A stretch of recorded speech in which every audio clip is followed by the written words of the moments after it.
السلام عليكم ورحمة الله وبركاته. إن الحمد لله والصلاة والسلام على من لا نبي بعده أما بعد فأعوذ بالله من الشيطان الرجيم. بسم الله الرحمن الرحيم. اليوم أكملت لكم دينكم وأتممت عليكم نعمتي ورضيت لكم الإسلام دينا.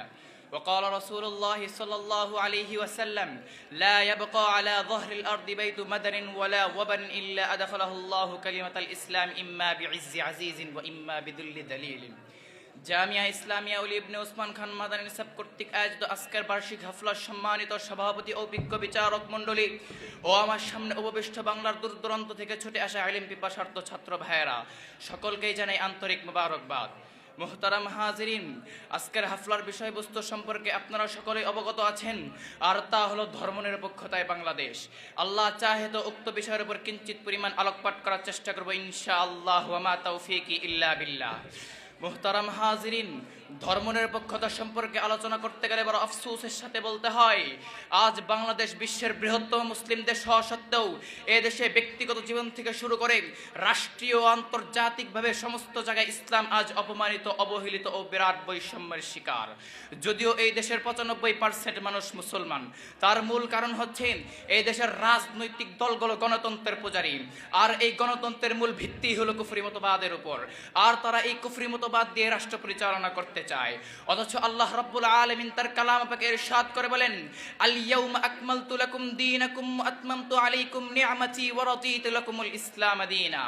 আজ আমি তোমাদের জন্য তোমাদের দিনকে পূর্ণাঙ্গ করে দিলাম এবং তোমাদের উপর আমার নিয়ামতকে পরিপূর্ণ করে দিলাম এবং তোমাদের জন্য ইসলামকে দিন হিসেবে মনোনীত করলাম। কিন্তু তারা আল্লাহর বিধান বাদ দিয়ে কুফরি বিধানের উপর আস্থাশীল হয়ে কখনো কখনো তারা বলে ওঠে, আমরা শরিয়া আইনে বিশ্বাসী না। আবার কখনো বলেন ধর্ম যার যার উৎসব সবার। আবার কখনো বলেন পূজা আর রোজা মুদ্রার এই পাশ ওপাশ। আবার কখনো বলেন লাকুম দীনুকুম ওয়ালিয়া দীন। তাই তো রব্বে কারীম তার কালাম পাকে ইরশাদ করে বলেন, কদ বাদাতিল বাগদাউ মিন আফওয়াহিহিম ওয়া মা তুখফি সুদুরুহুম আকবার। মুহতারাম হাজিরিন, তাদের আকীদা হলো এইরকম, তারা মনে করে ধর্ম ধর্মের জায়গায় থাকবে, শিক্ষা শিক্ষার জায়গায়, সমাজ ব্যবস্থা সমাজ ব্যবস্থার জায়গায়। তারা মনে করেন ধর্ম শিক্ষা ও সমাজ ব্যবস্থায় প্রবেশ করতে পারবে না। তারা মনে করেন মুসলিম যেমন মসজিদে গিয়ে নামাজ আদায় করে, ঠিক তেমনিভাবে পূজা মণ্ডপে অংশগ্রহণ করতে পারে, আর এটা নাকি তাদের ধর্মীয় স্বাধীনতা। মুহতারাম হাজিরিন, তাদেরকে যখন বলা হয় তোমরা কোন ধর্মের অনুসারী, তখন তারা জবাবে বলেন, আমাদের সবচেয়ে বড় পরিচয় হলো আমরা বাঙালি। সুস্পষ্ট কথা হলো, ইমানদারদের ইমানি পরিচয় ছাড়া দ্বিতীয় কোনো পরিচয় হতে পারে না। আজ ধর্মনিরপেক্ষতার নামে বর্তমান বিশ্বের সবচেয়ে বড় জঙ্গি সংগঠন ইসকন মাথা চড়া দিয়ে উঠেছে। ওরা ধর্মনিরপেক্ষতার কথা বলে আমার ভাই আলিফের মায়ের বুক খালি করে দিয়েছে। আজ বাংলাদেশের সরকার এই সমস্ত উগ্রবাদী হিন্দুত্ববাদী ইসকনের বিরুদ্ধে কোনো পদক্ষেপ নিতে পারছে না। অন্তর্বর্তীকালীন সরকারকে বলে দিতে চাই, অনতি বিলম্বে যদি এই জঙ্গি সংগঠনের বিরুদ্ধে কোনো পদক্ষেপ না নেওয়া হয়, স্বাধীন বাংলার 18 কোটি জনতা তার উপযুক্ত জবাব দিবে, উপযুক্ত জবাব দিবে। মুহতারাম হাজিরিন, আজ যখন মানিকগঞ্জের বাউল নামের ফাউল আমার সৃষ্টিকর্তা রবের নামে কটূক্তি করল, এর প্রতিবাদে যখন ইমানদাররা বাউলের বিরুদ্ধে রাজপথে অবস্থান করল, তখন বাংলার অসাম্প্রদায়িক প্রশাসন এবং একদলের জাতীয় নেতৃবর্গ লোকেরা ইমানদারদের বিরুদ্ধে গিয়ে বাউলের পক্ষে স্লোগান শুরু করে দিল।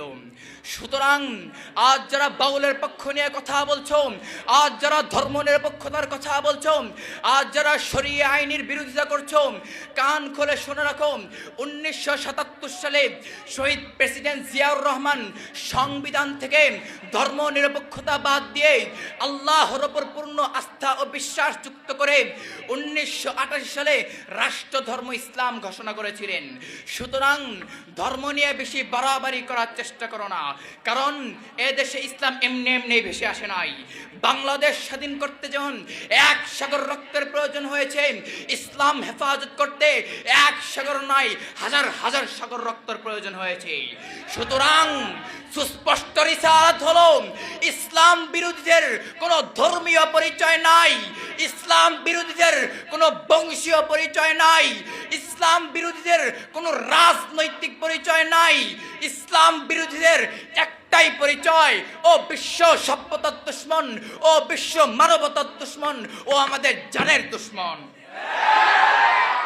কথা হবে পরিষ্কার, জুলাই পরবর্তী বাংলাদেশে ইসলাম বিদ্বেষী কোনো কাজ করবে নতুন বাংলাদেশের মানুষ এটা বরদাস্ত করতে পারে না, বরদাস্ত করতে পারে না।